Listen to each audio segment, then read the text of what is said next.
मित्रांनो, महाराष्ट्राला आणखीन 2 नवीन रेल्वे मार्ग मिळणार आहेत आणि केंद्राकडून याला ग्रीन सिग्नल मिळालेला आहे।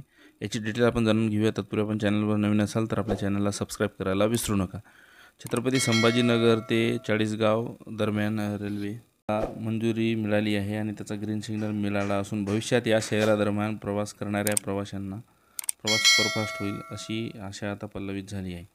खरे तर गेल्या अनेक वर्षापासून हे प्रोजेक्ट फक्त कागदावरच दिसत होते, परंतु आता प्रत्यक्षात याबाबत कोणत्याच हालचाली होत नाही आहेत असा वरड होत होता आणि दरम्यान या मार्गाच्या म्हणजे स्थानिक लोकप्रतिनिधीच्या माध्यमातून सातत्याने याचा पाठपुरावा केला गेला। त्या माध्यमातून छत्रपती संभाजीनगर ते चाळीसगाव आणि धाराशिव बीड छत्रपती संभाजीनगर दरम्यानच्या रेल्वे मार्गासाठी प्रस्तावित असणार म्हणजे जे 93 किलोमीटरचा छत्रपती संभाजीनगर ते चाळीसगाव या दरम्यान 93 किलोमीटर लांबीच्या रेल्वे मार्गाचा फायनल लोकेशन सर्वेसाठी रेल्वे मंत्रालयाने 2,32,50,000 रुपयाचा निधी मंजूर केलेला आहे, ज्यामुळे याचे सर्वेक्षण पूर्ण होणार आहे।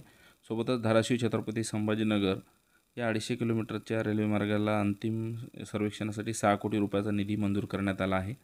खरं तर सध्या दिल्ली आणि उत्तर भारताकडे जाणाऱ्या रेल्वेंना आज घडीला मनमाडहून जावे लागते आणि या रेल्वे मनमाडहून चाळीसगाव आणि जळगाव मार्गे उत्तर भारताकडे जातात।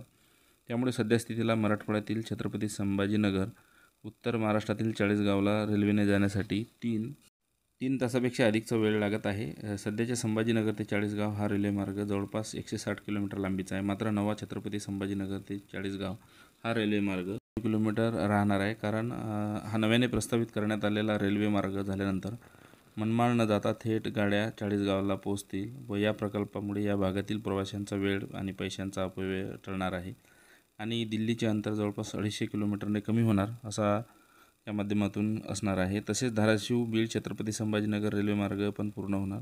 धाराशिव बीड छत्रपती संभाजीनगर हा रेल्वे मार्गसुद्धा गेल्या काही वर्षापासून फक्त कागदावर राहिला होता, मात्र आता हा प्रकल्प देखील मार्गी लागणार आहे आणि या नवीन रेल्वे मार्गाच्या मंजुरीच्या दृष्टीने संबंधित अधिकाऱ्यांनी तपासणीचे आदेश दिले आहे आणि या प्रकल्पासाठी जे आहे अंतिम सर्वेक्षणासाठी 6 कोटी रुपयाचा निधी देखील मंजूर करण्यात आला आहे। यामुळे देखील हा प्रकल्प लवकरात लवकर पूर्ण होईल, ज्यामुळे धाराशिव बीड छत्रपती संभाजीनगर या प्रवाशांना एकंदरीत हे सोयीस्कर होणार आहे। ही होती मित्रांनो छोटीशी अपडेट। व्हिडिओ आवडल्यास चॅनलला लाईक, सबस्क्राईब आणि शेअर करायला विसरू नका। भेटूया पुढील व्हिडिओमध्ये।